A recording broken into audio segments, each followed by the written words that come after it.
La croix fut la réponse de la religion à la rébellion de Jésus. Spinoza révèle le plan maléfique. L'image la plus vénérée du christianisme cache peut-être la plus grande trahison de l'histoire humaine. Pendant 2000 ans, des milliards de personnes se sont agenouillées devant un symbole qu'elles ne comprennent pas vraiment. La croix n'est pas ce qu'on vous a enseigné à l'Église. Elle n'est pas un symbole d'amour divin sacrificiel. Elle n'est pas la preuve que Dieu vous aime tellement qu'il a sacrifié son Fils unique. Non, la croix est quelque chose de beaucoup plus sinistre, quelque chose que les institutions religieuses ont réussi à cacher avec une brillance machiavélique qui aurait impressionné les plus grands manipulateurs de l'histoire.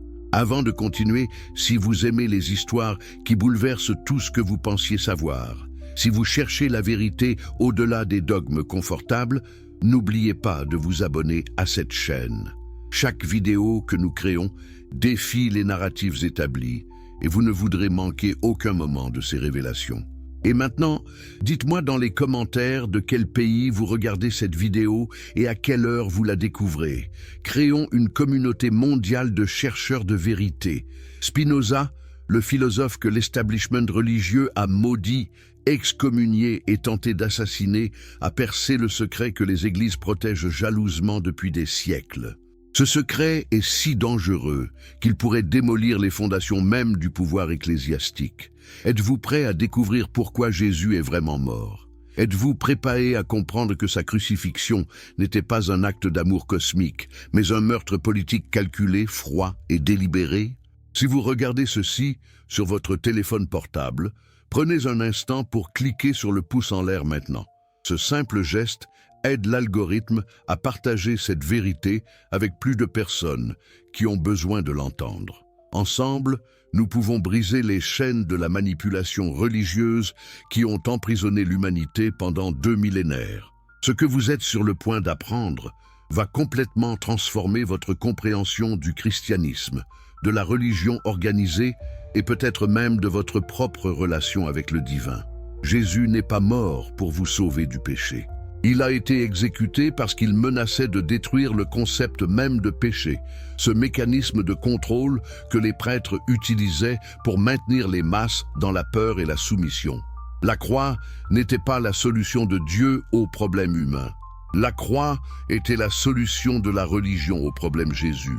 Spinoza nous révèle aujourd'hui comment une institution menacée a transformé un révolutionnaire en martyr, une exécution politique en dogme religieux et un instrument de torture en symbole sacré que des milliards adorent sans questionner. Êtes-vous prêt pour cette vérité? Parce qu'une fois que vous la connaîtrez, vous ne pourrez plus jamais regarder une croix de la même manière. Commençons par comprendre qui était vraiment l'homme qu'ils ont cloué sur ce bois romain il y a 2000 ans. Non pas le Jésus doux et soumis des vitraux d'église, mais le révolutionnaire dangereux qui terrifiait tellement l'establishment religieux qu'ils ont orchestré son assassinat public. Imaginez Jérusalem au 1er siècle. Une ville sous occupation romaine, où le pouvoir religieux juif fonctionnait dans une alliance précaire avec l'empire païen. Les grands prêtres maintenaient leur autorité en collaborant avec Rome, et Rome leur permettait de gouverner les affaires religieuses tant qu'ils gardèrent le peuple sous contrôle. C'était un équilibre délicat, un système de pouvoir mutuellement bénéfique qui avait fonctionné pendant des décennies. Et puis est arrivé un charpentier de Nazareth qui a commencé à enseigner quelque chose de profondément dangereux. Jésus ne prêchait pas la soumission aux prêtres. Il ne demandait pas aux gens de se soumettre davantage aux lois religieuses. Au contraire, il enseignait la libération du système entier qui maintenait les gens dans la peur et la culpabilité. Sa déclaration centrale était dévastatrice pour l'establishment religieux, dévastatrice d'une manière que la plupart des chrétiens modernes ne comprennent pas vraiment.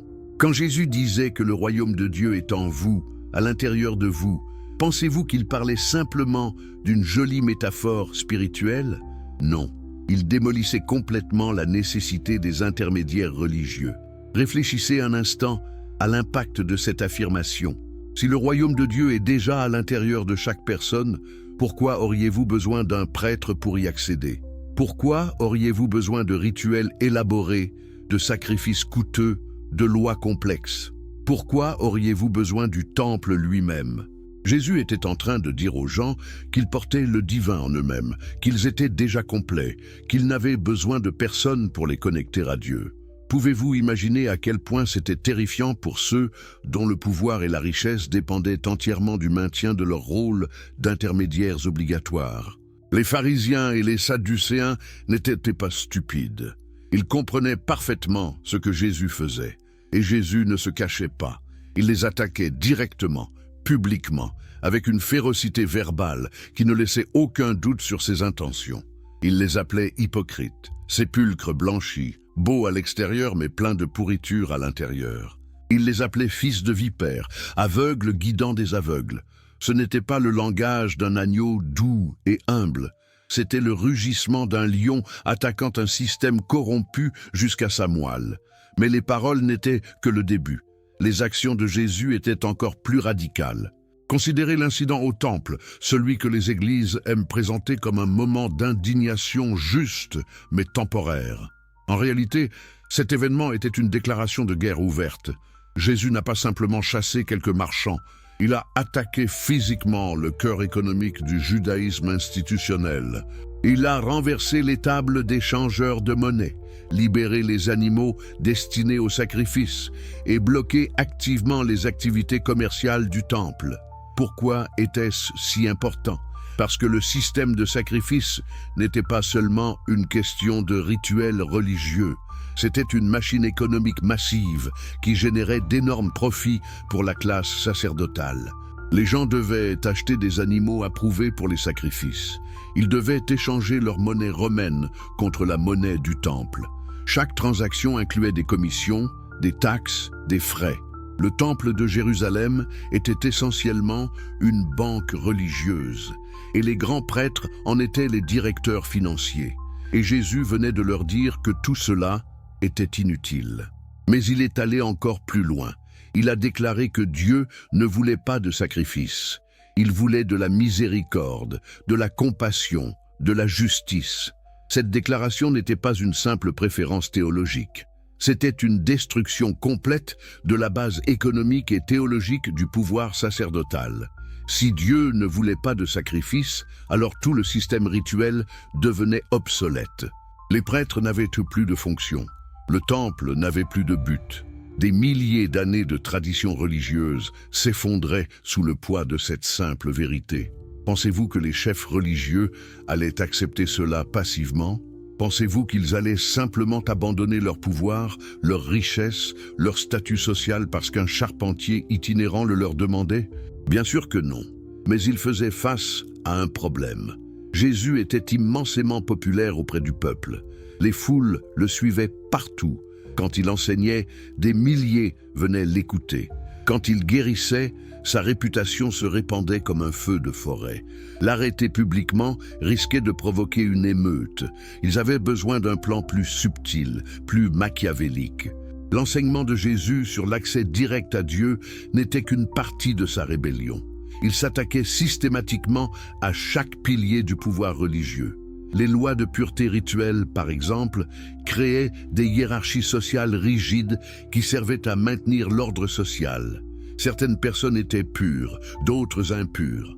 Certains pouvaient entrer dans certaines parties du temple, d'autres non. Les prêtres occupaient le sommet de cette hiérarchie, étant les plus purs, les plus proches de Dieu. Jésus a systématiquement démoli ces distinctions. Il touchait des lépreux, ce qui le rendait rituellement impur selon la loi. Il parlait avec des Samaritains, considérés comme des hérétiques par les Juifs orthodoxes.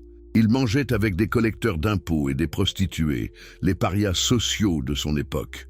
Une femme menstruée, considérée comme impure, l'a touchée dans une foule, et au lieu de la réprimander, il l'a louée pour sa foi.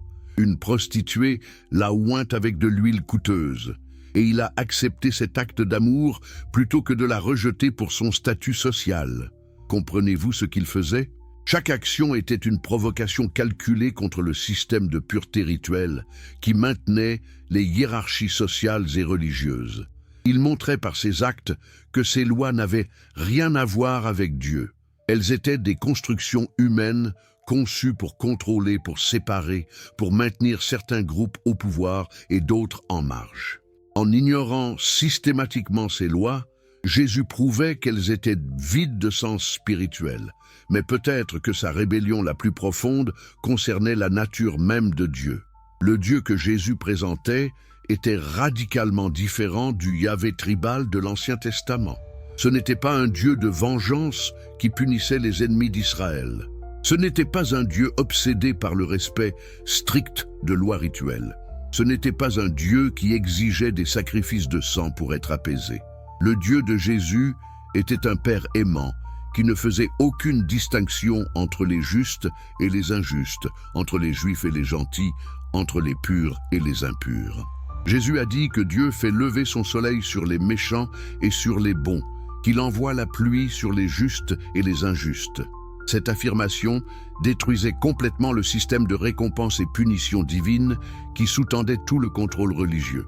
Si Dieu n'était pas là pour punir les pécheurs et récompenser les obéissants, alors à quoi servait de suivre toutes ces lois religieuses? À quoi servaient les prêtres qui prétendaient vous protéger de la colère divine? Jésus enseignait que Dieu était comme un père qui accueille le fils prodigue sans condition, sans exiger de pénitence, sans période de probation. Il racontait des paraboles où les ouvriers de la dernière heure recevaient le même salaire que ceux qui avaient travaillé toute la journée. Il déclarait que les prostituées et les collecteurs d'impôts entreraient dans le royaume de Dieu avant les prêtres et les pharisiens. Pouvez-vous imaginer l'outrage que ces enseignements provoquaient chez l'élite religieuse? Ces hommes avaient passé leur vie entière à étudier la loi, à observer méticuleusement chaque règle, à maintenir leur pureté rituelle. Et voilà qu'un charpentier sans éducation formelle leur disait que tout cela ne comptait pour rien. Pire encore, il leur disait que leur dévotion religieuse les éloignait en fait de Dieu parce qu'elle les rendait arrogants et jugeurs. L'humilité du pécheur qui reconnaissait son besoin de miséricorde était plus proche de Dieu que l'orgueil du pharisien qui remerciait Dieu de ne pas être comme les autres hommes. Spinoza, des siècles plus tard, comprendrait parfaitement ce que Jésus essayait de faire. Spinoza lui-même serait excommunié par la communauté juive d'Amsterdam pour avoir osé remettre en question les dogmes religieux. Il serait maudit avec la malédiction la plus sévère que la synagogue pouvait prononcer. Quelqu'un tenterait même de l'assassiner, le poignardant dans la rue. Son crime? Il enseignait que la religion organisée était fondamentalement une forme de superstition destinée à contrôler les masses par la peur et l'espoir. Spinoza a révélé le mécanisme exact que Jésus avait menacé de détruire.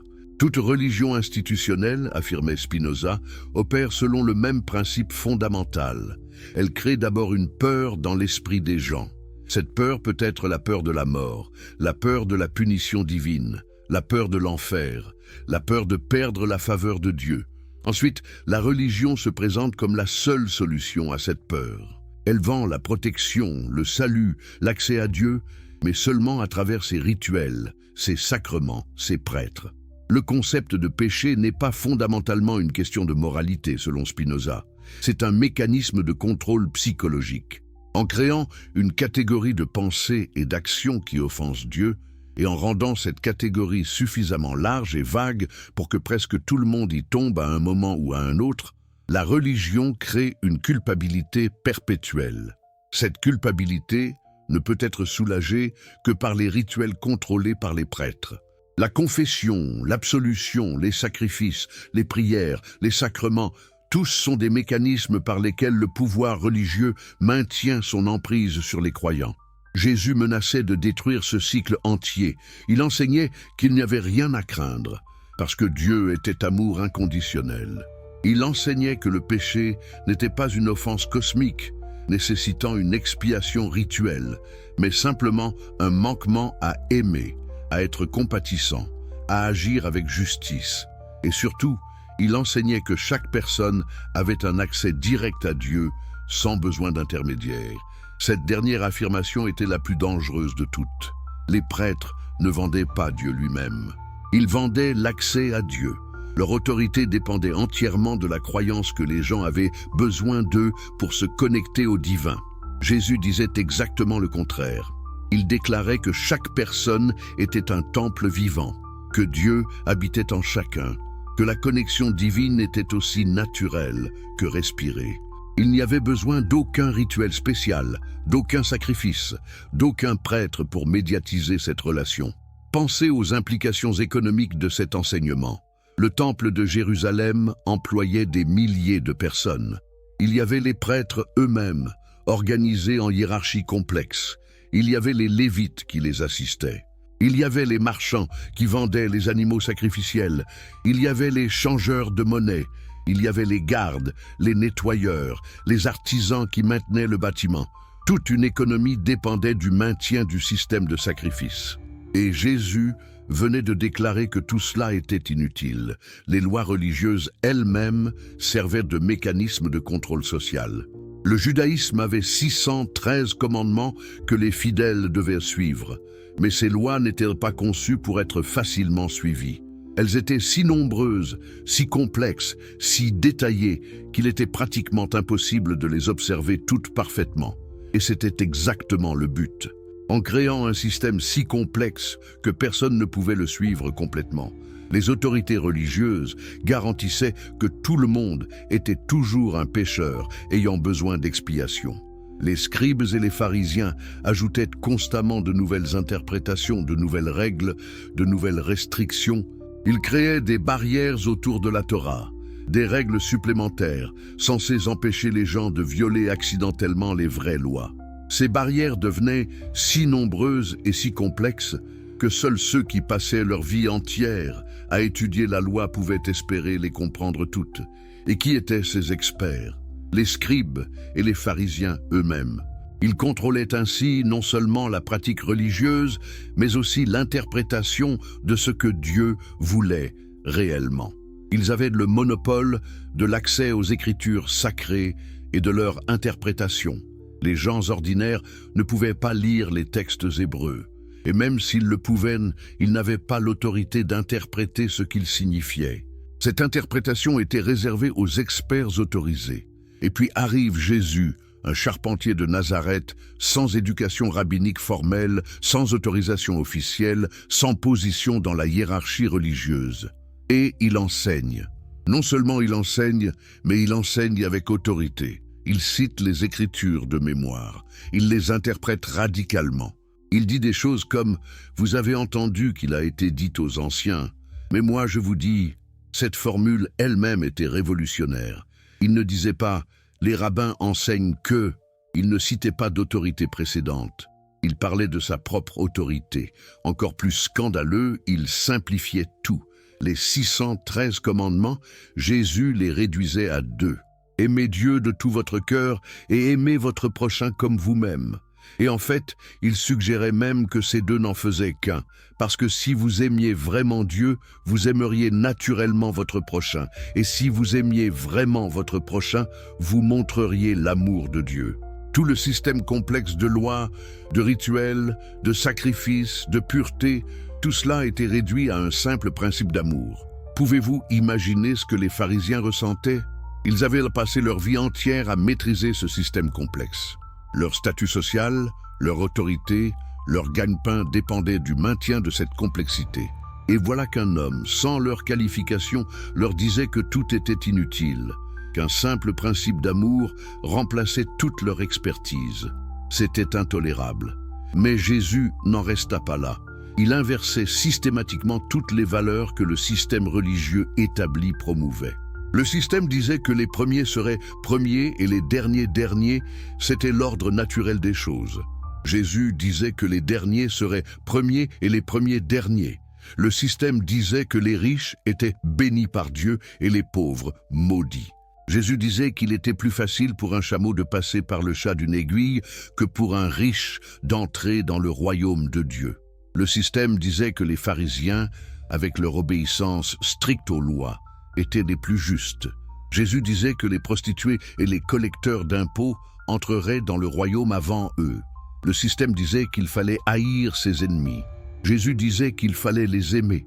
Le système disait qu'il fallait se venger de ceux qui vous faisaient du mal. Jésus disait de tendre l'autre joue. Chaque enseignement était une inversion radicale des valeurs établies. Mais la plus grande hérésie de Jésus concernait le timing du royaume de Dieu. Le judaïsme enseignait que le royaume viendrait dans le futur, amené par un messie militaire qui vaincrait les ennemis d'Israël et établirait la souveraineté de Dieu sur terre. Les gens attendaient ce moment futur, espéraient ce salut à venir, enduraient l'oppression présente en anticipation de la libération future. Jésus détruisait cette attente en déclarant que le royaume de Dieu était déjà présent. Il n'était pas quelque chose à attendre, mais quelque chose à réaliser maintenant. Il n'était pas un événement politique futur, mais un état de conscience présent.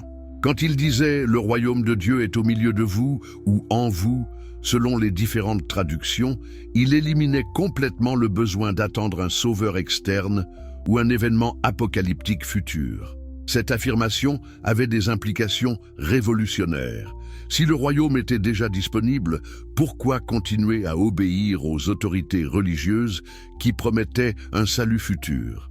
Si le royaume était un état intérieur de réalisation, pourquoi avait-on besoin de rituels externes? Si le royaume était présent maintenant, pourquoi endurer l'oppression et l'injustice en attendant une intervention divine future? Les autorités religieuses comprenaient parfaitement ce que cela signifiait. Jésus ne réformait pas le système. Il appelait à son renversement complet et à son remplacement par quelque chose de radicalement différent. Il ne proposait pas de meilleures règles ou de meilleurs rituels. Il disait que les règles et les rituels eux-mêmes étaient le problème, qu'ils empêchaient les gens de réaliser ce qu'ils cherchaient, et les foules commençaient à écouter. Les gens commençaient à voir que Jésus avait raison, que le système religieux ne les servait pas mais les exploitait. Ils voyaient comment les prêtres vivaient dans le luxe pendant qu'eux-mêmes luttaient pour survivre. Ils voyaient comment les lois religieuses créaient des fardeaux impossibles à porter. Ils voyaient comment le système de sacrifice vidait leurs poches pour remplir les coffres du temple. Les leaders religieux se trouvaient face à une crise existentielle. Si Jésus continuait, leur autorité s'effondrerait. Le peuple n'aurait plus besoin d'eux. Les revenus du temple s'assécheraient, leur statut social disparaîtrait. Toute leur identité, construite autour de leur rôle d'intermédiaire entre Dieu et l'humanité, deviendrait obsolète. Ils ne pouvaient pas le permettre. Le grand prêtre Caïphe exprima le calcul avec une clarté brutale lors d'une réunion du Sanhédrin, le conseil dirigeant religieux. Les évangiles enregistrent ces paroles exactes et elles révèlent toute la nature politique de ce qui allait suivre. Caïphe ne parla pas de blasphème ou d'hérésie théologique. Il parla de pragmatisme politique pur. Il vaut mieux qu'un seul homme meure pour le peuple plutôt que toute la nation périsse. Que voulait-il dire par la nation périsse? Il ne parlait pas de destruction spirituelle, il parlait de leur système de pouvoir. Si Jésus continuait à gagner des disciples, les Romains interviendraient, craignant une rébellion. Le fragile accord de pouvoir entre les autorités religieuses juives et l'Empire romain s'effondrerait. Les prêtres perdraient leur position privilégiée. Le temple pourrait être détruit. Leur monde s'écroulerait. Alors, la conspiration commença à se former. Ils ne pouvaient pas simplement arrêter Jésus et le tuer eux-mêmes. Cela en ferait un martyr et provoquerait probablement une émeute parmi ses disciples. Ils avaient besoin d'un plan plus subtil, un plan qui éliminerait la menace tout en préservant leur propre autorité et en évitant le chaos social. Ils avaient besoin de faire en sorte que quelqu'un d'autre fasse le travail sale. Ils avaient besoin de Rome. Alors commença l'un des complots politiques les plus sophistiqués de l'histoire ancienne. Les chefs religieux devaient transformer un conflit théologique interne en une menace politique pour Rome. Ils devaient présenter Jésus non pas comme quelqu'un qui remettait en question leur autorité religieuse, mais comme quelqu'un qui menaçait la paix romaine. Ils devaient le faire apparaître comme un rebelle politique plutôt qu'un réformateur religieux. Et pour cela, ils avaient besoin d'un traître de l'intérieur. Quelqu'un du cercle intime de Jésus devait le livrer. Certains textes suggèrent même que Jésus lui-même a orchestré cela, qu'il a dit à Judas de faire ce qu'il devait faire. Était-ce parce que Jésus savait que sa confrontation avec le système religieux ne pouvait se terminer que d'une seule façon? Était-ce parce qu'il avait accepté que sa mort servirait son message plus puissamment que sa vie ne le pourrait jamais? Ou était-ce simplement la manipulation brillante des prêtres trouvant le point faible dans le groupe? Quoi qu'il en soit, le piège était tendu. Judas livrerait Jésus, pas en plein jour devant les foules qui l'aimaient, mais la nuit dans un endroit isolé. L'arrestation serait rapide et silencieuse. Puis viendrait le plus difficile, convaincre Ponce Pilate, le gouverneur romain, d'exécuter Jésus. Quelle langue voulez-vous que j'utilise pour continuer l'expansion des sections suivantes avec le même niveau de profondeur? Les murs de Jérusalem avaient vu beaucoup de complots au fil des siècles, mais peu aussi sophistiqués et calculés que celui qui se tramait maintenant contre l'homme de Nazareth. Les scribes et les pharisiens, les sadducéens et les anciens, tous ces hommes de pouvoir qui avaient passé leur vie à grimper les échelons de la hiérarchie religieuse, se retrouvaient maintenant face à une menace existentielle. Et comme tout groupe menacé de perdre son pouvoir, ils allaient faire ce que les puissants ont toujours fait à travers l'histoire: éliminer la menace par tous les moyens nécessaires. Si vous aimez découvrir les vérités cachées derrière les grands récits de l'histoire, si vous voulez comprendre comment les institutions manipulent les masses depuis des millénaires, alors n'oubliez pas de vous abonner à cette chaîne. Chaque vidéo que nous produisons déchire le voile des mensonges confortables et révèle les mécanismes réels du pouvoir. Ne manquez aucune de ces révélations qui pourraient changer votre vision du monde. Et maintenant, dites-moi dans les commentaires, de quel pays regardez-vous cette vidéo? À quelle heure découvrez-vous cette histoire? Créons ensemble une communauté mondiale de chercheurs de vérité qui refusent d'avaler les narratifs officiels sans les questionner. Si vous êtes sur votre téléphone portable en ce moment, prenez 2 secondes pour appuyer sur le pouce en l'air. Ce geste simple aide énormément à faire connaître cette vérité à plus de personnes. L'algorithme de YouTube favorise les vidéos avec beaucoup d'engagement. Alors aidez-nous à briser les chaînes de l'ignorance collective en cliquant maintenant. La conspiration contre Jésus n'était pas un événement spontané né de la colère ou de l'indignation religieuse. C'était un plan minutieusement orchestré, débattu lors de réunions nocturnes secrètes, pesé et mesuré avec le pragmatisme froid de politiciens expérimentés. Les évangiles nous donnent des aperçus de ces réunions, et ce qu'ils révèlent est glaçant dans sa rationalité calculée. Le Sanhédrin, ce conseil de 70 anciens qui gouvernaient les affaires religieuses et civiles des Juifs sous l'autorité romaine, se réunissait régulièrement pour discuter du problème Jésus. Ces hommes n'étaient pas des fanatiques irrationnels. C'étaient des administrateurs sophistiqués, des théologiens érudits, des politiciens habiles qui avaient navigué dans les eaux dangereuses de l'occupation romaine pendant des décennies. Ils savaient comment maintenir leur pouvoir dans un monde où un empire païen dominait militairement mais leur permettait une autonomie religieuse substantielle. Cette autonomie était précieuse et fragile. Les Romains ne se souciaient pas vraiment des querelles théologiques juives tant que la paix était maintenue et les taxes payées. Mais ils réagissaient rapidement et brutalement à toute menace potentielle à leur autorité. Toute figure qui rassemblait de grandes foules, qui parlait de royaume et de changement radical, qui remettait en question l'ordre établi, une telle figure attirait l'attention des autorités romaines. Et quand Rome s'impliquait, les conséquences étaient généralement sanglantes. Les membres du Sanhédrin comprenaient cette dynamique parfaitement. Ils voyaient Jésus non seulement comme une menace à leur propre autorité religieuse, mais aussi comme un danger potentiel pour tout l'arrangement de pouvoir dont ils bénéficiaient. Si Jésus provoquait une intervention romaine majeure, tout le monde en souffrirait. Le temple pourrait être profané ou détruit, l'autonomie juive pourrait être révoquée. Des innocents pourraient mourir dans une répression brutale. Mais était-ce vraiment leur préoccupation, ou était-ce simplement une rationalisation commode pour justifier l'élimination de quelqu'un qui menaçait leur position privilégiée? Caïphe, le grand prêtre, révéla la vraie nature de leurs préoccupations quand il déclara « Il vaut mieux qu'un seul homme meure pour le peuple plutôt que toute la nation périsse ». Cette déclaration est remarquable dans sa franchise cynique. Caïphe ne parlait pas de sauver les âmes ou de préserver la vraie foi. Il parlait de calcul politique pur, sacrifier un individu pour préserver le système. Et quel système cherchait-il à préserver? Un système où eux-mêmes occupaient les positions les plus élevées, où ils contrôlaient d'énormes richesses, où ils dictaient ce qui était saint et profane, où ils déterminaient qui était digne et qui était indigne.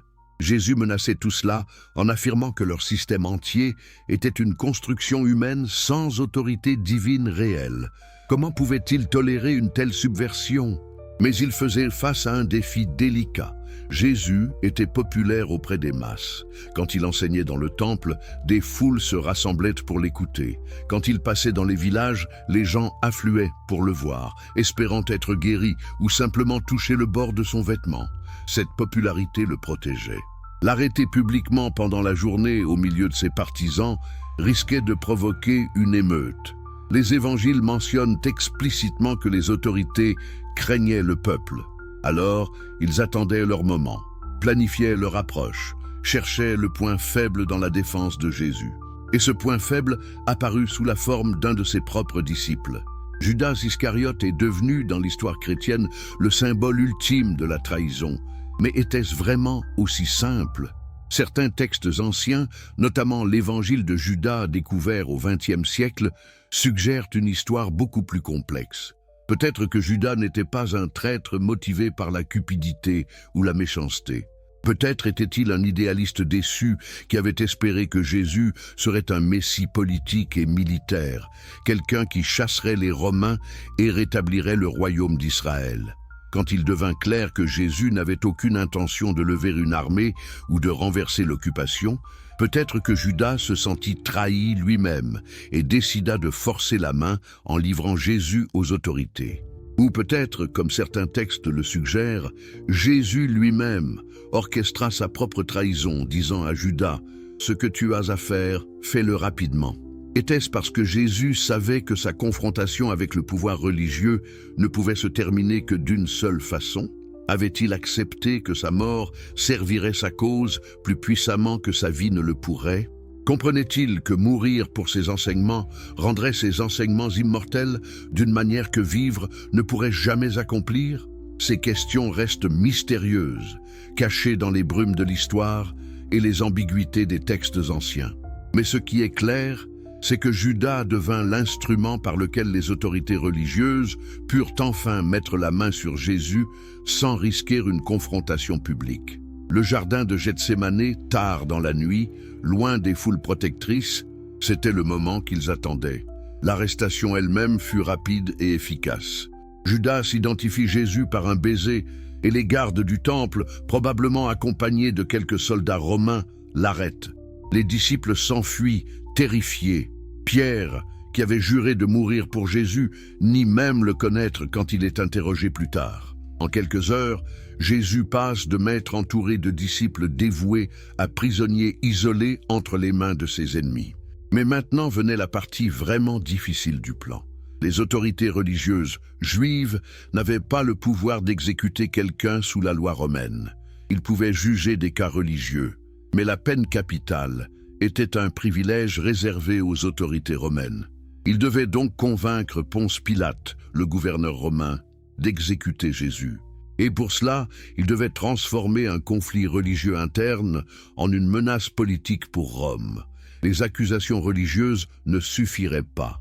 Pilate ne se souciait pas si Jésus blasphémait contre le Dieu juif ou violait le sabbat ou prétendait être le Fils de Dieu. Ces querelles théologiques ne l'intéressaient pas. Mais il se souciait beaucoup de maintenir l'ordre romain et de préserver l'autorité de César. Alors, les accusateurs reformulèrent habilement leurs charges. Devant Pilate, ils n'accusèrent pas Jésus de blasphème, ils l'accusèrent de sédition. Ils déclarèrent qu'il prétendait être le roi des Juifs, un titre politique qui défiait directement l'autorité romaine. Ils affirmèrent qu'il incitait le peuple à ne pas payer les taxes à César. Ils le présentèrent comme un agitateur politique qui menaçait la paix romaine. Chaque accusation était soigneusement calibrée pour alarmer un gouverneur romain préoccupé par la stabilité. Les évangiles dépeignent Pilate comme réticent à condamner Jésus. Il semble avoir senti que c'était une affaire interne juive dont il ne voulait pas se mêler. Il essaya plusieurs fois de libérer Jésus ou de transférer le cas à quelqu'un d'autre. Il envoya Jésus à Hérode Antipas, le dirigeant de Galilée, puisque Jésus était galiléen. Hérode le renvoya. Il offrit de libérer soit Jésus, soit Barabbas, un vrai criminel, comptant sur la foule pour choisir Jésus. La foule, peut-être manipulée par les prêtres, choisit Barabbas. Finalement, Pilate céda. Pourquoi? Les évangiles enregistrent la menace fatale que les accusateurs prononcèrent. Si tu libères cet homme, tu n'es pas ami de César. Quiconque se fait roi s'oppose à César. Cette phrase était dévastatrice dans sa simplicité.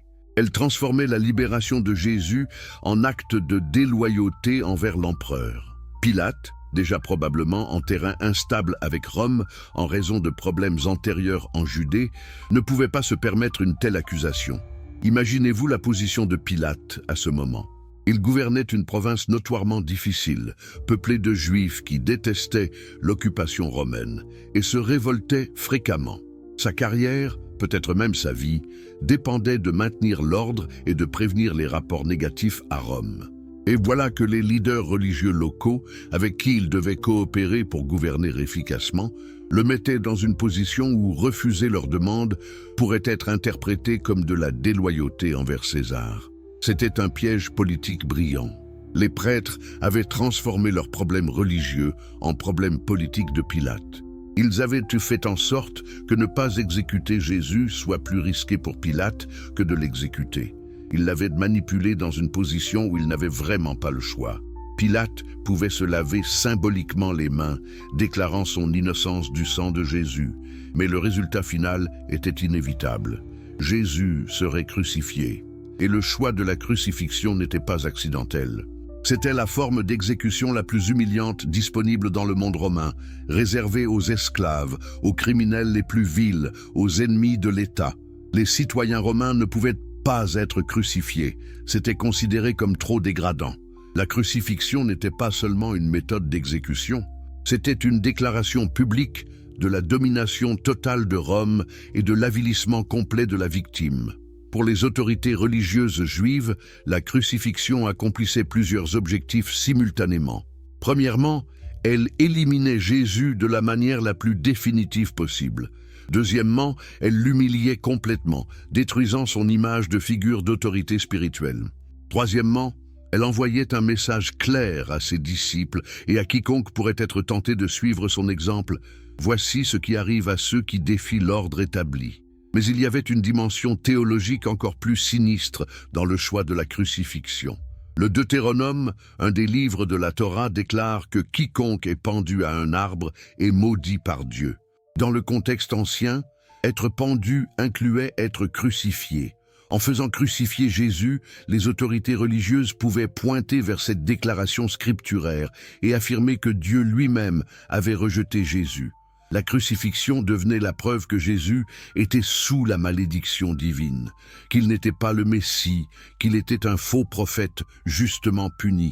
Pensez au génie diabolique de cette approche. Ils ne se contentaient pas de tuer Jésus, ils détruisaient théologiquement sa crédibilité. Ils utilisaient les propres écritures sacrées pour prouver qu'il était maudit. Comment ses disciples pourraient-ils maintenir leur foi face à une telle preuve ? Un Messie crucifié était une contradiction dans les termes, une impossibilité théologique. Le Messie était censé vaincre les ennemis d'Israël, pas être vaincu par eux. Il était censé établir le royaume de Dieu, pas mourir humilié sur une croix romaine. Le jour de la crucifixion, tout semblait se dérouler exactement selon le plan des autorités religieuses. Jésus fut fouetté, ridiculisé, forcé de porter sa propre croix à travers les rues de Jérusalem vers le lieu d'exécution appelé Golgotha, le lieu du crâne. Il fut cloué à la croix et élevé entre deux criminels, marqués comme l'un d'entre eux. Au-dessus de sa tête, Pilate fit placer une inscription « Jésus de Nazareth, roi des Juifs », une moquerie finale de ses prétendues ambitions politiques. Les évangiles décrivent les heures d'agonie de Jésus sur la croix. Ils rapportent ses paroles, y compris son cri final de désespoir. « Mon Dieu, pourquoi m'as-tu abandonné ?» Ces mots résonnent à travers les siècles avec une angoisse terrible. Était-ce le moment où même Jésus lui-même douta, où même lui se demanda si tout avait été en vain, où la souffrance physique et émotionnelle devint si écrasante qu'il se sentit abandonné par le Dieu qu'il avait servi toute sa vie? Où ces mots étaient-ils, comme certains érudits le suggèrent, le début du psaume 22, que tout juif pieux aurait reconnu? Un psaume qui commence par le désespoir, mais se termine par l'affirmation de la fidélité de Dieu et la victoire finale. Était-ce Jésus affirmant sa foi même dans les ténèbres, rappelant aux témoins que Dieu serait finalement justifié? Nous ne pouvons pas savoir avec certitude. Ce que nous savons, c'est que Jésus mourut sur cette croix un vendredi après-midi, probablement vers 3 heures. Les autorités religieuses avaient réussi, la menace avait été éliminée. L'homme qui avait osé défier leur autorité, qui avait remis en question leur légitimité, qui avait enseigné que les gens n'avaient pas besoin d'eux pour accéder à Dieu, cet homme était mort, humilié publiquement, apparemment maudit par le Dieu qu'il prétendait représenter. Ils avaient gagné, ou du moins c'est ce qu'ils pensaient, parce que ce qu'ils ne comprenaient pas, ce qu'ils ne pouvaient pas prévoir, c'est que la mort de Jésus allait créer quelque chose de beaucoup plus puissant et dangereux pour leur système que sa vie ne l'avait jamais été. Ils avaient tué l'homme, mais ils allaient involontairement immortaliser son message d'une manière qu'aucune propagande positive n'aurait pu accomplir.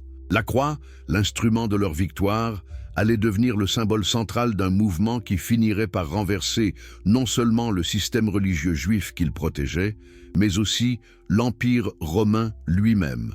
Mais ce résultat ne serait pas le triomphe du message original de Jésus.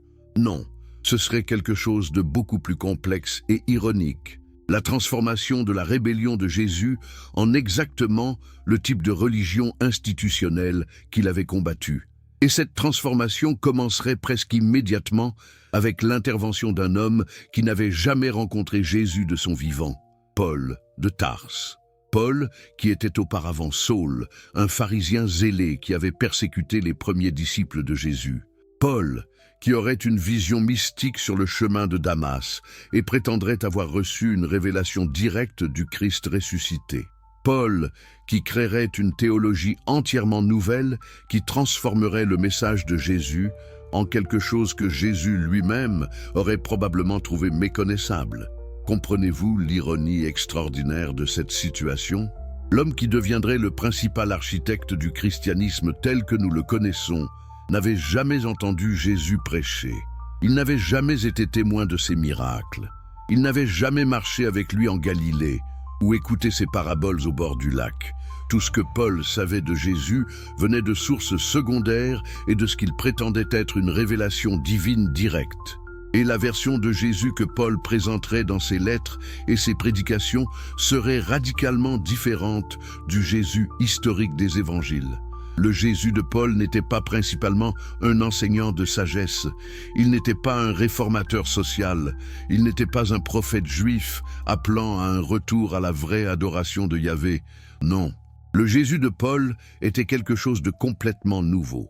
Le Christ cosmique, le sacrifice divin pour les péchés de l'humanité, la figure centrale d'un drame théologique de chute et de rédemption qui englobait toute l'histoire humaine. Paul créa ou popularisa plusieurs concepts qui deviendraient centraux au christianisme, mais qui étaient largement absents de l'enseignement de Jésus lui-même. Le concept du péché originel, l'idée que toute l'humanité était condamnée en raison de la désobéissance d'Adam et Ève, le concept de justification par la foi, l'idée que la croyance en Christ était nécessaire et suffisante pour le salut, le concept de l'expiation substitutive, l'idée que la mort de Jésus payait la dette du péché humain envers un Dieu juste. Ces idées transformaient complètement le message de Jésus. Jésus avait enseigné que le royaume de Dieu était accessible maintenant, que l'amour et la compassion étaient ce qui comptait, que chaque personne pouvait avoir une relation directe avec Dieu. Paul enseignait que l'humanité était fondamentalement corrompue par le péché, que seule la mort sacrificielle de Christ pouvait restaurer la relation avec Dieu, et que la foi en cette transaction théologique était nécessaire pour le salut. Voyez-vous ce qui s'est passé? Paul réinstallait exactement le type de système de culpabilité et de médiation que Jésus avait essayé de démolir. Au lieu de prêtres juifs offrant des sacrifices d'animaux pour expier les péchés, vous aviez maintenant le Christ offert en sacrifice unique pour tous les péchés. Mais vous aviez toujours le concept fondamental que les humains étaient intrinsèquement coupables et avaient besoin d'un processus d'expiation médiatisé. Au lieu de rituels de pureté et de lois alimentaires complexes, vous aviez maintenant les sacrements chrétiens. Le baptême pour laver le péché originel, l'Eucharistie pour participer au corps et au sang du Christ. Vous aviez toujours des rituels obligatoires contrôlés par des autorités religieuses. Au lieu de scribes et de pharisiens interprétant la Torah, vous auriez bientôt des évêques et des prêtres interprétant les Écritures chrétiennes et déterminant la doctrine orthodoxe. Paul était-il conscient de ce qu'il faisait? Comprenait-il qu'il était en train de recréer exactement le type de religion institutionnelle que Jésus avait combattu? Ou croyait-il sincèrement qu'il répandait le vrai message du Christ? Ces questions sont impossibles à répondre définitivement, mais les résultats de sa théologie sont indéniables. Le christianisme paulinien s'est répandu rapidement à travers l'Empire romain, en particulier parmi les non-juifs. C'était en partie dû au génie missionnaire de Paul lui-même, qui a voyagé sans relâche à travers le monde méditerranéen, établissant des communautés chrétiennes. Mais c'était aussi dû à la façon dont Paul avait adapté le message pour plaire à un public gentil. Il avait éliminé l'exigence de circoncision, relâché les lois alimentaires et présenté le christianisme comme une religion universelle plutôt qu'une secte juive. En faisant cela, Paul créait quelque chose de véritablement nouveau. Une religion qui prétendait être le judaïsme accompli, mais qui était en réalité fondamentalement différente dans sa structure et sa théologie. Et de manière critique, c'était une religion qui pourrait être institutionnalisée, qui pourrait avoir une hiérarchie, des rituels standardisés, des doctrines définies. C'était une religion qui pourrait être organisée et contrôlée de la même manière que la religion du Temple que Jésus avait défiée. Au cours des premiers siècles, après la mort de Jésus, le christianisme a évolué rapidement. Les communautés dispersées ont commencé à s'organiser en structures plus formelles. Les dirigeants locaux sont devenus des évêques avec autorité sur des régions. Des conciles ont été convoqués pour déterminer quelle doctrine était orthodoxe et laquelle était hérétique. Des textes ont été canonisés et d'autres rejetés. Une orthodoxie officielle a émergé, et avec elle, le pouvoir d'excommunier ceux qui ne se conformaient pas. Le christianisme persécuté du 1er siècle est devenu le christianisme toléré du 4e siècle quand l'empereur Constantin a émis l'édit de Milan en 313. Et puis, d'une manière extraordinaire, il est devenu la religion officielle de l'Empire romain à la fin du 4e siècle sous l'empereur Théodose. La religion qui avait été persécutée par Rome était maintenant la religion de Rome. L'Église, qui avait été la victime de l'Empire, était maintenant son partenaire. Cette transformation avait des conséquences profondes. L'Église acquérait maintenant un pouvoir politique réel. Elle pouvait utiliser l'autorité de l'État pour imposer ses doctrines.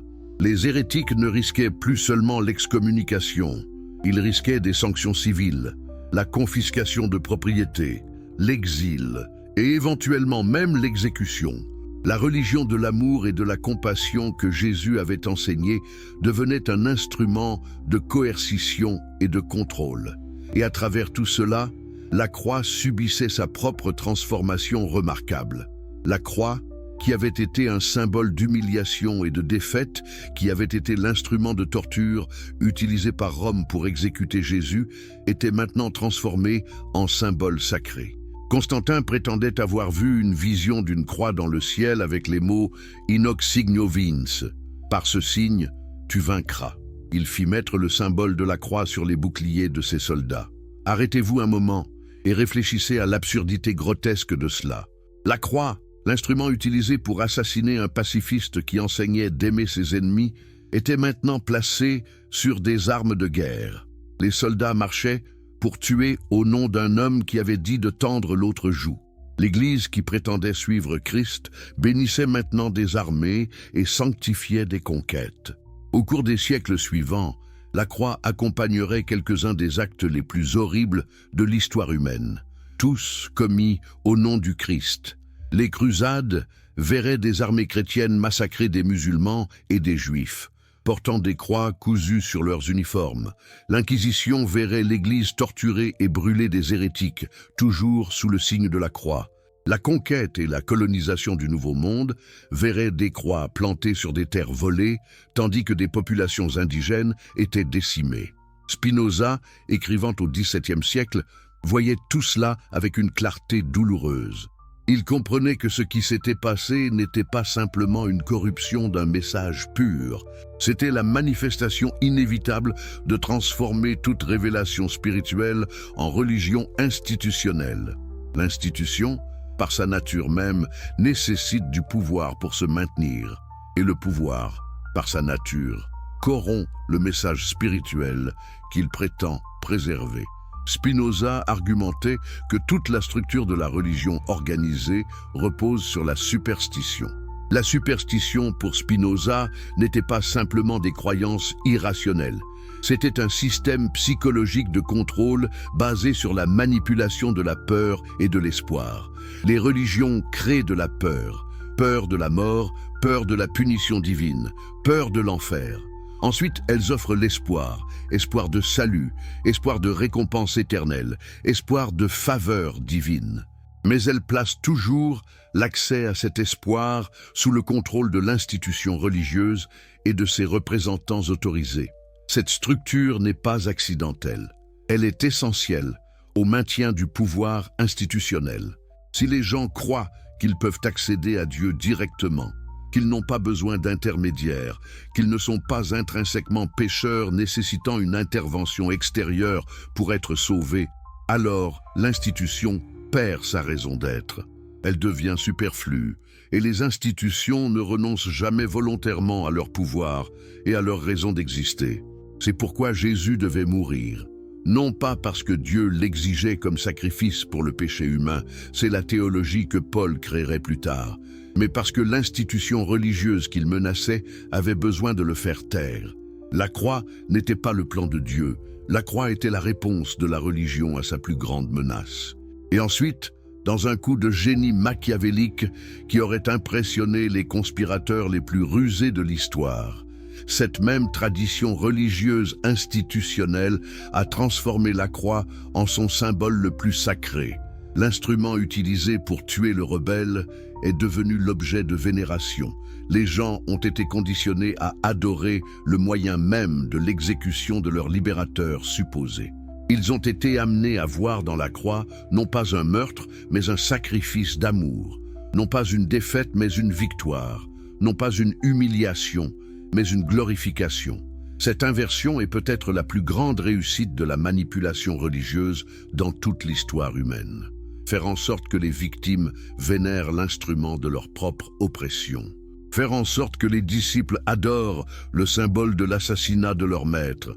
Faire en sorte que des milliards de personnes portent des croix autour de leur cou sans jamais se demander ce que cela signifie vraiment. Imaginez si les partisans de Martin Luther King Jr. portaient des fusils miniatures autour de leur cou pour commémorer son assassinat. Imaginez si les admirateurs de Gandhi vénéraient des balles. Cela semblerait grotesque, n'est-ce pas? Cela semblerait être une perversion obscène de leur message et de leur mémoire. Et pourtant, c'est exactement ce qui s'est passé avec Jésus et la croix. L'instrument de torture utilisé pour le tuer est devenu l'icône centrale de la religion créée en son nom. Spinoza voyait dans cette inversion le triomphe ultime de ce qu'il appelait la superstition organisée sur l'authentique libération spirituelle. Jésus avait enseigné la liberté, liberté de la peur, liberté de la culpabilité, liberté des intermédiaires religieux. La religion chrétienne institutionnelle a restauré toutes ces choses sous de nouvelles formes. Elle a créé de nouvelles peurs, de nouvelles culpabilités, de nouveaux intermédiaires. Et elle a fait en sorte que les gens l'acceptent, la défendent même, en transformant toute l'histoire en un récit de salut divin plutôt que de manipulation humaine. La vraie histoire de la croix n'est pas une histoire d'amour divin sacrificiel. C'est une histoire de pouvoir politique, de préservation institutionnelle et de la capacité remarquable des systèmes de pouvoir à coopter et à inverser même leurs plus grands défis. Les autorités religieuses du 1er siècle ont tué Jésus parce qu'il menaçait leur pouvoir. Les autorités religieuses des siècles suivants ont transformé cette exécution en fondement d'un nouveau système de pouvoir religieux encore plus répandu et durable que celui que Jésus avait défié. Et ce nouveau système utiliserait la croix comme son symbole principal, son outil de conversion et finalement son arme de conquête. Partout où les missionnaires chrétiens allaient, la croix les précédait ou les accompagnait. Partout où les armées chrétiennes conquéraient, elles plantaient des croix. Partout où l'Église établissait son autorité, elle érigeait des croix. Le symbole était devenu inséparable du système de pouvoir qu'il représentait. Aujourd'hui, des milliards de personnes à travers le monde regardent la croix et voient l'amour, le sacrifice, le salut. Spinoza nous invite à regarder à nouveau et à voir ce qui est vraiment là. Un instrument de torture romaine, l'arme utilisée pour assassiner un homme qui osait défier le pouvoir religieux établi, maintenant transformé en outil ultime de contrôle religieux. La croix n'est pas la victoire de Dieu sur le péché. La croix est la victoire de la religion sur la libération spirituelle. Comprenez-vous maintenant pourquoi cette vérité a été si soigneusement cachée pendant 2000 ans? Pourquoi l'Église a travaillé si dur pour maintenir le récit du sacrifice divin plutôt que d'admettre le meurtre politique? Pourquoi des hommes comme Spinoza, qui osaient remettre en question ce récit, étaient excommuniés, maudits, attaqués? Parce que si les gens comprenaient vraiment ce que la croix représente, tout le système s'effondrerait. Si les gens réalisaient que Jésus a été tué pour avoir enseigné qu'il n'avait pas besoin de l'institution religieuse, alors pourquoi continuerait-il à soutenir cette institution? La réponse est qu'il ne le ferait pas. Et c'est exactement pourquoi la vraie histoire doit être cachée, pourquoi le récit doit être maintenu, pourquoi la croix doit continuer à être vénérée plutôt que questionnée. Le pouvoir de l'Église, et en effet de toute religion organisée, dépend du maintien de ses mythes fondateurs. Remettre en question la croix, c'est remettre en question tout l'édifice de la foi institutionnelle. Voilà pourquoi vous devez partager cette vérité. Chaque personne qui comprend la vraie signification de la croix est une personne libérée de la manipulation religieuse. Chaque esprit éveillé à cette réalité est une victoire pour la liberté humaine sur la superstition institutionnalisée. Le combat que Jésus a commencé n'est pas terminé. Il continue maintenant en vous, en chaque personne qui refuse d'accepter les récits officiels sans les questionner. Les échos de ce qui s'est passé à Jérusalem il y a 2000 ans résonnent encore aujourd'hui dans chaque église, chaque cathédrale, chaque croix portée autour du cou de millions de croyants. Mais combien de ces personnes comprennent vraiment ce qu'elles vénèrent? Combien se sont arrêtés pour se demander comment un instrument de torture est devenu un objet d'adoration? La réponse à ces questions révèle l'une des manipulations les plus sophistiquées de l'histoire humaine. Une manipulation qui continue à fonctionner parfaitement, même aujourd'hui. Si vous appréciez ces plongées profondes dans les vérités cachées de l'histoire, si vous voulez continuer à découvrir ce que les institutions ne veulent pas que vous sachiez, alors abonnez-vous à cette chaîne maintenant. Nous publions régulièrement des révélations qui remettent en question tout ce que vous pensiez savoir sur la religion, l'histoire et le pouvoir. Ne manquez pas ces moments de vérité. Dites-moi dans les commentaires de quel pays regardez-vous cette vidéo en ce moment et à quelle heure découvrez-vous cette histoire qui pourrait changer votre vision du christianisme pour toujours. J'adore voir notre communauté mondiale de chercheurs de vérité grandir. Si vous êtes sur votre téléphone portable, prenez une seconde pour appuyer sur le pouce en l'air maintenant. Ce simple geste aide énormément à faire connaître ces vérités à plus de personnes qui en ont besoin. L'algorithme favorise l'engagement, alors aidez-nous à libérer plus d'esprits en cliquant maintenant. L'histoire de la croix ne s'est pas arrêtée avec la mort de Jésus, ni même avec la transformation théologique opérée par Paul. Non, l'histoire la plus sombre de la croix commence vraiment quand le christianisme acquiert le pouvoir politique. Parce que c'est à ce moment que la croix cesse d'être simplement un symbole religieux et devient une arme de contrôle, de conquête et de terreur. Ce qui suit n'est pas une histoire agréable. C'est l'histoire de comment un symbole religieux a été utilisé pour justifier certains des actes les plus horribles de l'histoire humaine. Commençons par l'Inquisition, cette institution qui incarne peut-être mieux que tout autre la perversion complète du message de Jésus.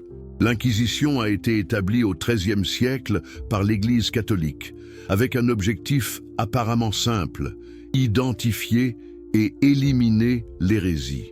Mais qu'est-ce que l'hérésie signifiait vraiment dans ce contexte?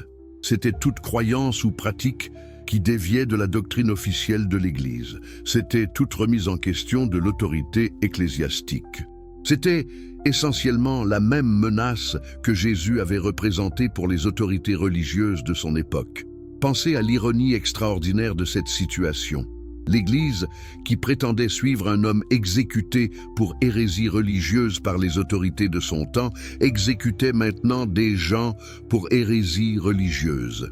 Jésus, qui avait été torturé et tué par l'establishment religieux, était maintenant invoqué comme justification pour torturer et tuer d'autres. La croix, qui aurait dû rappeler aux chrétiens l'horreur de la violence religieuse, était maintenant présente dans chaque chambre de torture, chaque salle d'interrogatoire, chaque place publique où les hérétiques étaient brûlés. L'Inquisition espagnole, la plus notoire de toutes, a fonctionné pendant plus de 300 ans. Les inquisiteurs, portant des croix sur leurs robes, utilisèrent la torture pour extraire des confessions. Les instruments de torture portaient souvent des inscriptions religieuses. Les victimes étaient souvent forcées de baiser une croix avant d'être torturées. Pouvez-vous imaginer l'obscénité de cela? Forcer quelqu'un à embrasser le symbole de l'amour du Christ avant de le soumettre à des douleurs atroces? Les méthodes étaient horrifiantes dans leur créativité sadique. Le chevalet qui étirait les membres jusqu'à les disloquer. La poire d'angoisse insérée dans la bouche, le vagin ou l'anus et élargie progressivement. Le brodequin qui écrasait les jambes. La question de l'eau qui forçait l'ingestion massive d'eau, provoquant une sensation de noyade. Et tout cela était fait au nom du Christ, sous le signe de la croix, avec l'approbation officielle d'une Église qui prétendait représenter l'amour divin, mais la torture n'était que le prélude. L'acte final était l'autodafé, littéralement acte de foi, un spectacle public où les hérétiques condamnés étaient brûlés vifs. Ces événements étaient des cérémonies religieuses élaborées. Des processions solennelles amenaient les condamnés à la place publique, des sermons étaient prêchés, des prières étaient récitées. Et puis, avec la bénédiction de l'Église, et souvent en présence de la royauté, des êtres humains étaient attachés à des poteaux et brûlés vivants pendant que la foule regardait. Les croix étaient partout lors de ces exécutions, portées par les prêtres, brandies devant les victimes, plantées près des bûchers. La croix assistait à tout, silencieuse, complice. L'instrument qui avait servi à exécuter un homme prêchant l'amour était maintenant présent à l'exécution de milliers au nom de cet amour. Voyez-vous la circularité perverse de cela? La croix, créée par l'assassinat d'un rebelle spirituel, était maintenant utilisée pour assassiner d'autres rebelles spirituels. Et qui étaient ces hérétiques? Certainement, certains avaient des croyances théologiques différentes. Mais beaucoup étaient simplement des gens qui remettaient en question l'autorité de l'Église, qui lisaient la Bible dans leur propre langue plutôt qu'en latin, qui suggéraient que les gens n'avaient pas besoin de prêtres pour accéder à Dieu. Autrement dit, ils enseignaient exactement ce que Jésus avait enseigné. Et pour cela, ils étaient brûlés sous le signe de la croix. Les cathares du sud de la France en sont un exemple particulièrement tragique. Cette communauté chrétienne enseignait une forme de spiritualité qui mettait l'accent sur la pauvreté, la non-violence et l'accès direct à Dieu sans médiation sacerdotale. Ils rejetaient l'autorité de l'Église catholique et son système de sacrements. En réponse, le pape Innocent III a lancé ce qui est connu comme la croisade des Albigeois en 209. Oui, une croisade contre d'autres chrétiens. L'armée croisée, portant des croix rouges cousues sur leurs tuniques, a massacré des dizaines de milliers de cathares. Lors du siège de Béziers, quand on demanda au légat papal comment distinguer les catholiques des hérétiques, il aurait répondu « Tuez-les tous, Dieu reconnaîtra les siens ». 20 000 personnes ont été massacrées ce jour-là. Des hommes, des femmes, des enfants, tous tués sous le signe de la croix, au nom du prince de la paix. Cela nous amène aux croisades proprement dites, ces guerres saintes lancées par l'Église catholique pour reprendre la Terre sainte aux musulmans. La première croisade a été lancée en 1095 par le pape Urbain II, qui a promis l'absolution complète de tous les péchés à quiconque prendrait la croix et marcherait pour libérer Jérusalem. Remarquez le langage, prendre la croix. La croix n'était plus seulement un symbole de foi, c'était un appel aux armes. Les croisés cousaient des croix rouges sur leurs vêtements pour montrer leur engagement. Ils marchaient vers l'est en chantant des hymnes, portant des bannières ornées de croix, convaincus qu'ils faisaient l'œuvre de Dieu. Et qu'ont-ils fait quand ils ont finalement capturé Jérusalem en 1099? Ils ont massacré presque tous les habitants, musulmans, juifs et même certains chrétiens orthodoxes. Les chroniques de l'époque décrivent des rues remplies de sang jusqu'aux chevilles.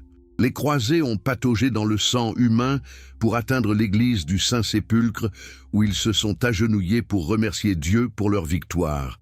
Imaginez la scène. Des hommes couverts du sang de milliers d'innocents, agenouillés sous le signe de la croix, priant un Dieu qu'ils venaient d'honorer par le génocide. Et ils croyaient sincèrement qu'ils faisaient la volonté de Dieu. Ils croyaient que tuer au nom du Christ était non seulement justifié mais sacré. La croix avait transformé le meurtre de masse en acte religieux vertueux. Les croisades ont continué par intermittence pendant près de 200 ans. Chacune a apporté plus de violence, plus de pillage, plus de morts. La 4e croisade en 1204 n'a même jamais atteint la Terre Sainte. Les croisés se sont détournés pour saccager Constantinople, la capitale chrétienne de l'Empire byzantin. Ils ont violé, pillé et assassiné d'autres chrétiens, encore une fois sous le signe de la croix. Mais peut-être que l'épisode le plus grotesque des croisades a été la croisade des enfants en 1212.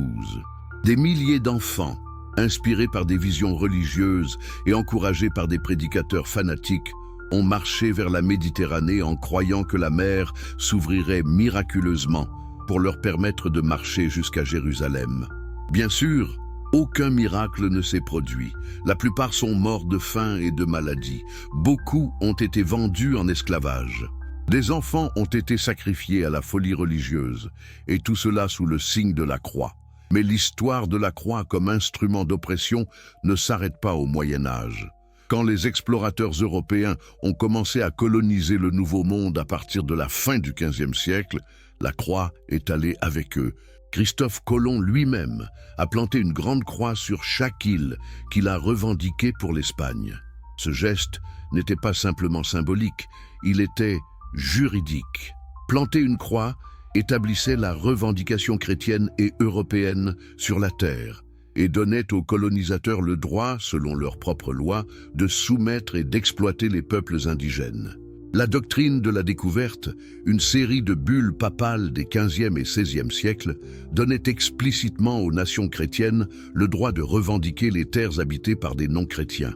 Cette doctrine, émise sous l'autorité de la croix, a fourni la justification juridique et morale pour des siècles de colonialisme, de génocide et d'esclavage. Des millions de personnes indigènes dans les Amériques sont mortes à cause de la violence directe, des maladies, du travail forcé et de la destruction de leur société. Tout cela légitimé par la religion chrétienne et symbolisé par la croix. Les conquistadors espagnols apportaient des prêtres avec eux. Avant de massacrer un village indigène, ils lisaient souvent le Requerimiento, un document légal en espagnol que les indigènes ne comprenaient pas, exigeant qu'ils se soumettent à l'autorité du pape et du roi d'Espagne. S'ils ne se soumettaient pas, et comment le pourraient-ils quand ils ne comprenaient même pas la langue? Les Espagnols considéraient leur violence subséquente comme justifiée. Et tout cela était fait sous le signe de la croix. Les missionnaires chrétiens qui accompagnaient les colonisateurs avaient souvent de bonnes intentions. Beaucoup croyaient sincèrement qu'ils sauvaient les âmes des païens. Mais le résultat était la destruction systématique de cultures entières. Les religions indigènes étaient interdites. Les pratiques spirituelles ancestrales étaient déclarées sataniques. Les enfants étaient arrachés à leur famille et placés dans des écoles missionnaires où leur langue, leur culture et leurs croyances étaient systématiquement éradiquées. Et dans chacune de ces écoles, dans chaque église construite sur les ruines des temples indigènes détruits, la croix était omniprésente. Considérez l'histoire des missions californiennes établies par les franciscains au XVIIIe siècle. Ces missions sont maintenant considérées comme des sites historiques pittoresques, visités par des touristes admirant leur architecture. Mais pour les peuples indigènes de Californie, elles représentaient la destruction. Les Amérindiens étaient forcés de travailler dans les missions, dans des conditions proches de l'esclavage. Ils étaient fouettés pour avoir pratiqué leur propre religion. Des milliers sont morts de maladies européennes, de malnutrition et d'abus. Et au centre de chaque mission se dressait une grande croix, symbole non pas d'amour, mais d'oppression coloniale. L'histoire de l'esclavage africain est intimement liée à la croix. Les navires négriers portaient souvent des noms de saints chrétiens. Les capitaines tenaient des services religieux sur le pont, pendant que des êtres humains enchaînés languissaient dans la cale en dessous. Les planteurs esclavagistes justifiaient l'esclavage en citant la Bible. Certains même baptisaient leurs esclaves, affirmant que christianiser les Africains justifiait leur asservissement. Des esclaves étaient fouettés pour avoir manqué les services religieux forcés. Et dans les églises où les maîtres blancs adoraient, la croix regardait impassiblement. Qu'aurait pensé Jésus de tout cela? L'homme qui avait dit « Aimez vos ennemis », qui avait enseigné la compassion universelle, qui avait rejeté toute forme de domination et de hiérarchie, qu'aurait-il dit en voyant des millions tués, réduits en esclavage et opprimés en son nom? Qu'aurait-il dit en voyant l'instrument de sa propre exécution brandi comme justification pour exécuter d'autres? Mais l'ironie devient encore plus profonde quand on réalise que beaucoup de ceux qui ont été opprimés sous le signe de la croix ont trouvé dans cette même croix un symbole d'espoir et de libération. Les esclaves africains aux Amériques ont créé leur propre forme de christianisme qui mettait l'accent sur l'histoire de l'Exode et la promesse de libération. Ils ont vu en Jésus non pas le justificateur de leur oppression, mais quelqu'un qui comprenait leur souffrance parce qu'il avait lui-même souffert sous l'injustice. Cette réappropriation du symbole montre quelque chose de fascinant sur la nature humaine et le pouvoir des symboles. La croix pouvait signifier à la fois oppression et libération, selon qui la regardait et dans quel contexte. Pour l'oppresseur, c'était un symbole d'autorité et de droit de dominer. Pour l'opprimé, c'était un rappel que même dans la souffrance, l'espoir et la dignité humaine pouvaient survivre. Mais cette double signification ne change pas la réalité historique de comment la croix a été utilisée par le pouvoir institutionnel. Et cette utilisation continue aujourd'hui, bien que sous des formes souvent plus subtiles. Dans le monde moderne, la croix reste un instrument de contrôle social et politique, même si les méthodes ont évolué depuis les bûchers de l'Inquisition et les massacres des croisades. Regardez comment les mouvements politiques conservateurs modernes utilisent le symbole chrétien pour avancer des agendas qui auraient horrifié Jésus. Des politiciens brandissent des Bibles et des croix tout en proposant des politiques qui punissent les pauvres, rejettent les réfugiés et favorisent les riches. Des leaders religieux bénissent des guerres et des systèmes économiques d'exploitation tout en prétendant suivre le prince de la paix qui a dit qu'on ne peut pas servir à la fois Dieu et l'argent. Aux États-Unis, la droite chrétienne a fait de la croix un symbole politique autant que religieux. Elle l'utilise pour s'opposer aux droits des personnes LGBTQ+, pour restreindre les droits reproductifs des femmes, pour justifier le nationalisme et la xénophobie. Tout cela au nom d'un homme qui a passé son ministère avec les marginalisés, qui a défendu une femme adultère contre ceux qui voulaient la lapider, qui a enseigné d'accueillir l'étranger. En Amérique latine, pendant les dictatures militaires du XXe siècle, l'Église catholique a souvent soutenu les régimes oppressifs. Des prêtres bénissaient les juntes militaires. Des croix ornaient les bureaux de généraux qui ordonnaient des disparitions et des tortures. Certes, il y avait aussi des prêtres de la théologie de la libération qui se tenaient avec les opprimés, mais l'institution dans son ensemble choisissait souvent le côté du pouvoir. La croix était du côté des tanks, pas du côté de ceux qu'ils écrasaient. En Afrique, les églises évangéliques exportées des États-Unis prêchent un évangile de la prospérité qui enseigne que la richesse est un signe de faveur divine. Les pauvres sont encouragés à donner de l'argent qu'ils n'ont pas à des pasteurs vivant dans le luxe, promettant des miracles financiers qui ne viennent jamais. La croix est devenue un outil de marketing dans une industrie religieuse qui exploite les désespérés. Est-ce cela que Jésus voulait dire quand il enseignait de donner aux pauvres? Même dans les pays européens sécularisés, la croix reste un symbole de pouvoir culturel et d'exclusion. Les débats sur le port de croix dans les espaces publics révèlent souvent des anxiétés sous-jacentes sur l'identité nationale et l'immigration. La croix devient un marqueur de qui appartient et qui est un étranger, qui est nous et qui est eux.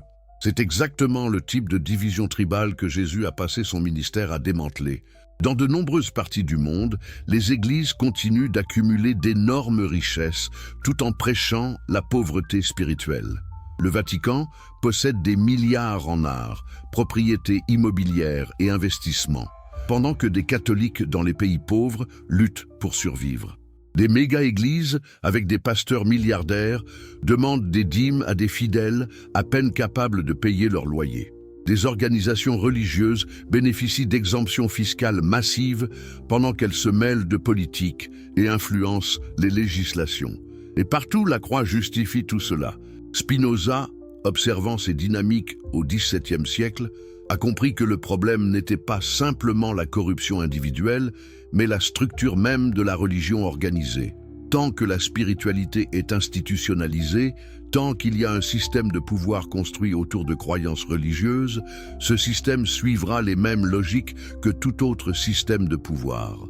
Il cherchera à se préserver, à étendre son influence, à accumuler des ressources et à neutraliser les menaces. La croix, dans ce contexte, n'est pas seulement un symbole, c'est une technologie de pouvoir.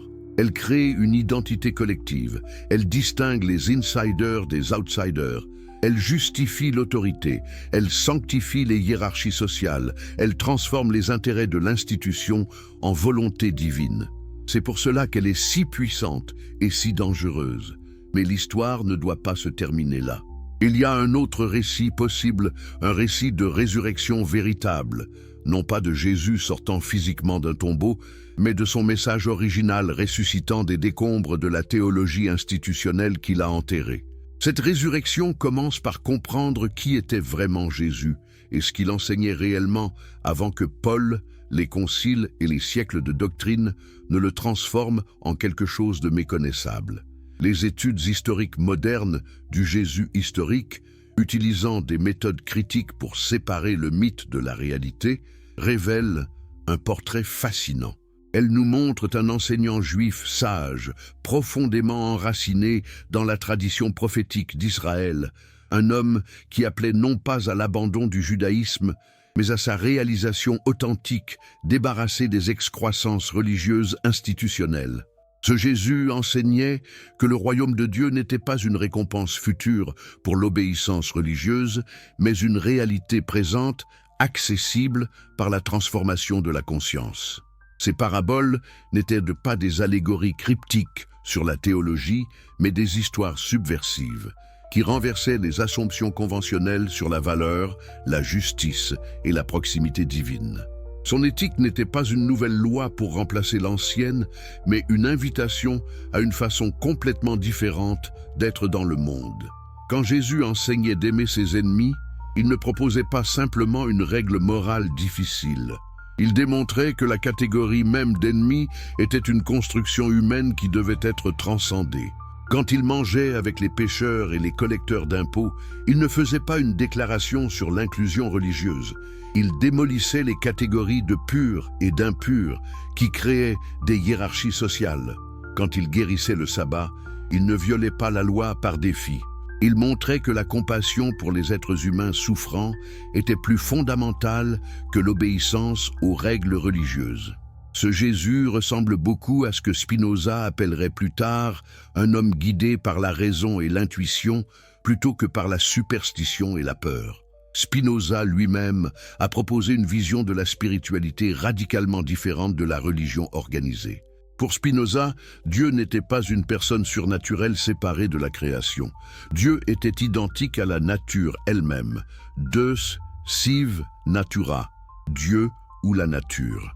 Cette identification signifiait que tout ce qui existe est une expression de Dieu, que le divin est immanent partout plutôt que transcendant ailleurs. Cette vision éliminait complètement le besoin de révélations spéciales, de prophètes privilégiés, de textes sacrés uniques ou d'institutions religieuses médiatrices. Toute connaissance de Dieu était disponible à travers l'étude de la nature et l'usage de la raison. Toute personne pouvait, en principe, atteindre le niveau le plus élevé de compréhension divine que Spinoza appelait « amor Dei intellectualis », l'amour intellectuel de Dieu. N'est-ce pas essentiellement ce que Jésus enseignait quand il disait que le royaume de Dieu était en vous? Qu'accéder au divin ne nécessitait pas de passer par le temple, les prêtres ou les rituels, mais était une réalisation intérieure disponible directement? Les deux hommes, séparés par plus de 16 siècles, pointaient vers la même vérité. La spiritualité authentique n'a pas besoin d'institutions religieuses. Cette compréhension libère de multiples façons. Elle libère de la peur de la punition divine parce que Dieu n'est pas un juge capricieux mais la structure même de la réalité opérant selon des lois naturelles nécessaires. Elle libère de la quête d'une vie après la mort parce que l'éternité est comprise non pas comme continuation temporelle mais comme participation à l'infini présent de Dieu. Elle libère de la dépendance aux autorités religieuses parce que chacun a accès égal au divin à travers la raison et l'expérience directe. Plus important encore, elle libère du concept de péché tel qu'il est utilisé par les religions institutionnelles. Pour Spinoza, le péché n'était pas une offense contre Dieu nécessitant expiation sacrificielle. C'était simplement l'ignorance de la vraie nature de la réalité, une ignorance qui mène à des actions qui diminuent notre pouvoir d'exister et notre joie. La rédemption n'était pas quelque chose accordé par la grâce divine à travers la foi en un sauveur. C'était l'augmentation de notre compréhension et donc de notre puissance et de notre félicité. Jésus, avant que Paul ne le transforme, enseignait quelque chose de remarquablement similaire. Il ne parlait pas constamment du péché et de la damnation. Ce sont les églises qui ont fait de cela le centre. Il parlait du royaume, de la transformation, de la libération de tout ce qui emprisonne l'esprit humain. Son message central était profondément positif. Vous êtes déjà complet, vous portez déjà le divin en vous, vous pouvez déjà vivre dans le royaume si vous comprenez et réalisez cette vérité. La vraie résurrection alors n'est pas le retour physique d'un homme mort, c'est le réveil de ce message original de la tombe théologique où il a été enterré. C'est la reconnaissance que Jésus a été tué précisément parce qu'il offrait une libération qui menaçait tous les systèmes de contrôle religieux. C'est la compréhension que la croix n'était pas le plan de Dieu, mais le plan de l'homme. Spécifiquement, le plan des hommes puissants pour éliminer une menace à leur pouvoir. Et une fois que vous voyez cela, une fois que le voile est levé, vous ne pouvez plus jamais regarder la croix de la même manière. Vous ne pouvez plus la voir comme un symbole d'amour divin sans voir aussi le meurtre politique qu'elle représente.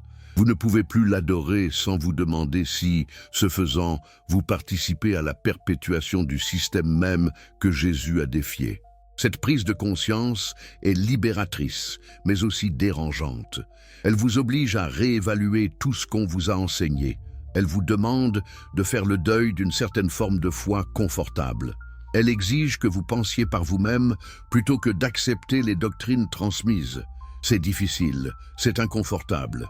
C'est exactement pourquoi la plupart des gens préfèrent ne pas le faire. Mais pour ceux qui choisissent ce chemin, pour ceux qui osent questionner, pour ceux qui sont prêts à abandonner les mythes réconfortants pour la vérité libératrice, quelque chose d'extraordinaire devient possible. Une spiritualité authentique peut émerger, Une spiritualité qui n'a pas besoin d'église ou de dogme. Une spiritualité enracinée dans l'expérience directe plutôt que dans la croyance héritée. Cette spiritualité sans religion est ce que les mystiques de toutes les traditions ont toujours enseigné. Les soufis musulmans, les kabbalistes juifs, les saints chrétiens qui ont été suspects par l'orthodoxie, les sages hindous et bouddhistes, tous ont pointé vers la même réalité, que le divin est directement accessible, que l'illumination est possible, que nous ne sommes pas séparés de Dieu, mais des expressions de Dieu. Les institutions religieuses ont toujours eu une relation ambivalente avec ces mystiques. Elles les tolèrent parfois, les canonisent même après leur mort, mais elles se méfient profondément d'eux de leur vivant. Pourquoi? Parce que les vrais mystiques, comme Jésus, rendent l'institution superflue. Si tout le monde peut avoir une expérience directe de Dieu, pourquoi aurait-on besoin de prêtres, d'églises, de sacrements? Eckhart Meister, le mystique chrétien médiéval, a été accusé d'hérésie pour avoir enseigné que l'âme humaine n'était pas créée mais était identique à Dieu. Ses enseignements étaient trop proches de ceux de Spinoza, trop dangereux pour l'ordre établi. Thérèse d'Avila et Jean de la Croix, deux des plus grands mystiques catholiques, ont été surveillés par l'Inquisition. Leurs expériences directes de Dieu étaient suspectes précisément parce qu'elles contournaient les canaux officiels. Et aujourd'hui, partout dans le monde, des gens redécouvrent cette spiritualité directe. Ils quittent les églises, non pas parce qu'ils rejettent le spirituel, mais parce qu'ils recherchent quelque chose de plus authentique que les rituels vides et les doctrines mortes. Ils méditent, ils explorent, ils questionnent, ils créent de nouvelles formes de communautés spirituelles non basées sur des croyances partagées, mais sur une quête partagée. Cette tendance terrifie les institutions religieuses traditionnelles. Elles voient leur pouvoir s'éroder, leurs églises se vider, leur influence culturelle diminuer. Elles réagissent de différentes manières, certaines en devenant plus fondamentalistes et rigides, d'autres en essayant de se moderniser et de s'adapter. Mais aucune de ces stratégies ne fonctionne vraiment parce que le problème fondamental demeure. Les gens ne veulent plus d'intermédiaires entre eux et le divin. C'est la vraie résurrection du message de Jésus. Non pas dans les dogmes des églises, mais dans les cœurs des gens qui osent chercher une connexion directe avec le sacré. Non pas dans les croix ornant les autels, mais dans les vies de ceux qui incarnent l'amour et la compassion, sans besoin de doctrine pour les justifier. Non pas dans les institutions qui se réclament de son nom, mais dans les individus qui vivent selon ses principes qu'ils connaissent, son nom ou non. Et qu'en est-il de la croix elle-même? Que devrait-elle signifier pour nous maintenant, une fois que nous comprenons son histoire réelle? Devrait-elle être rejetée complètement comme symbole de manipulation et d'oppression? Ou peut-elle être réappropriée, transformée en quelque chose de différent? Peut-être que la croix peut devenir non pas un objet de vénération, mais un rappel. Un rappel de ce qui arrive quand le pouvoir institutionnel se sent menacé. Un rappel de la violence que les systèmes religieux sont capables d'infliger au nom de Dieu. Un rappel que les prophètes et les réformateurs ont toujours été tués par les gardiens de l'orthodoxie. Un rappel que les institutions qui se réclament de Dieu sont toujours humaines et donc toujours sujettes à la corruption. Vue de cette manière, la croix devient un symbole de résistance plutôt que de soumission. Elle rappelle que défier le pouvoir injuste, même au risque de sa propre vie, est parfois nécessaire. Elle rappelle que la vérité est plus importante que le confort, que l'intégrité vaut plus que la sécurité, que certains principes méritent qu'on sacrifie pour eux.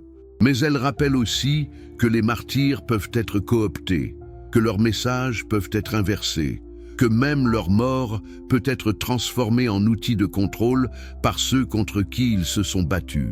Elle nous avertit d'être vigilants, de questionner toujours, de ne jamais supposer que ceux qui se réclament de l'autorité divine ont vraiment les intérêts de Dieu ou de l'humanité à cœur.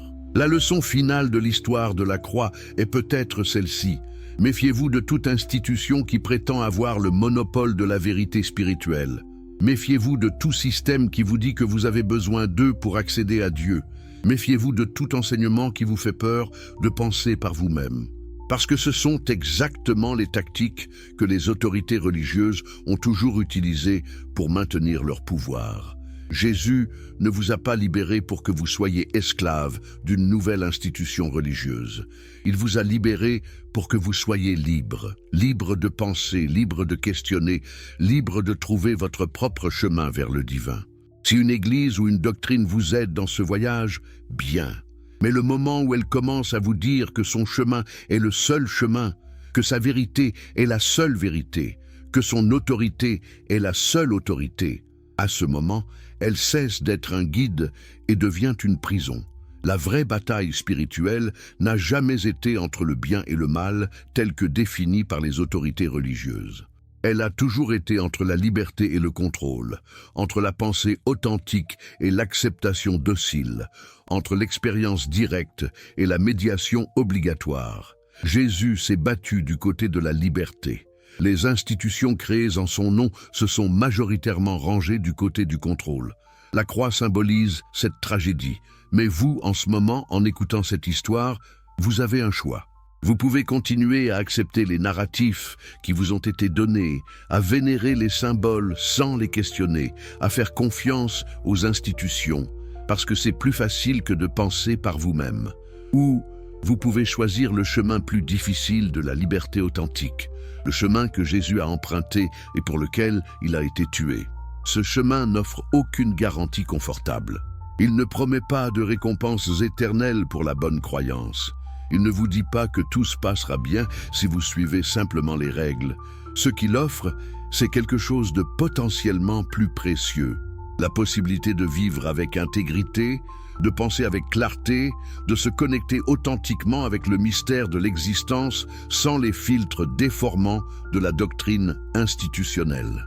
La croix a été la réponse de la religion à la rébellion de Jésus. Elle pensait avoir gagné, elle pensait avoir transformé le rebelle en saint soumis, la menace en fondation de son propre pouvoir. Et pendant 2000 ans, ce plan a fonctionné. Mais maintenant, de plus en plus de gens se réveillent. Ils voient à travers les mensonges.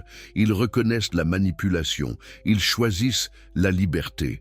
Chaque personne qui se libère de la superstition religieuse, qui apprend à penser de manière critique sur les affirmations spirituelles, qui trouve sa propre connexion au sacré sans besoin d'intermédiaire, chacune de ces personnes est une victoire pour l'esprit de Jésus contre l'institution qui l'a tué. La vraie résurrection n'est pas un événement miraculeux du passé. C'est un processus continu dans le présent, se produisant chaque fois qu'un esprit se libère. Alors voici la vérité finale que Spinoza et Jésus tous deux comprenaient. Vous n'avez besoin de personne pour vous sauver parce que vous n'avez jamais été perdu. Vous n'avez besoin d'aucun sacrifice pour vous racheter parce que vous n'avez jamais été vendu. Vous n'avez besoin d'aucune institution pour vous connecter à Dieu parce que vous n'avez jamais été séparés. La croix ne vous sauve pas. C'est la compréhension que vous n'avez jamais eu besoin d'être sauvé qui vous libère. La croix ne vous rachète pas. C'est la réalisation que la culpabilité elle-même était une invention pour vous contrôler qui vous rachète. La croix ne vous rapproche pas de Dieu. C'est l'abandon de tous les symboles et toutes les médiations qui révèlent que Dieu n'a jamais été loin. C'est la vérité que les institutions ne peuvent pas tolérer. C'est pourquoi Jésus a été tué. C'est pourquoi Spinoza a été maudit. C'est pourquoi, tout au long de l'histoire, ceux qui ont enseigné la libération authentique ont été persécutés par les gardiens de l'orthodoxie. Mais c'est aussi pourquoi cette vérité ne peut jamais être complètement supprimée. Elle émerge encore et encore, dans différentes cultures et différentes époques, parce qu'elle est fondamentale à l'esprit humain. Vous connaissez maintenant le plan maléfique. Vous comprenez comment un révolutionnaire a été transformé en idole, comment un symbole d'oppression est devenu un objet de vénération, comment le message de liberté a été inversé en doctrine de soumission. La question est, qu'allez-vous faire de cette connaissance ? Allez-vous la partager, risquant l'inconfort de remettre en question ce que vos amis et votre famille croient? Allez-vous l'incarner, vivant avec l'intégrité qui vient de voir à travers les illusions? Allez-vous la défendre quand d'autres essaient de vous reconvaincre de retourner au confort des croyances non examinées? La rébellion de Jésus n'est pas terminée.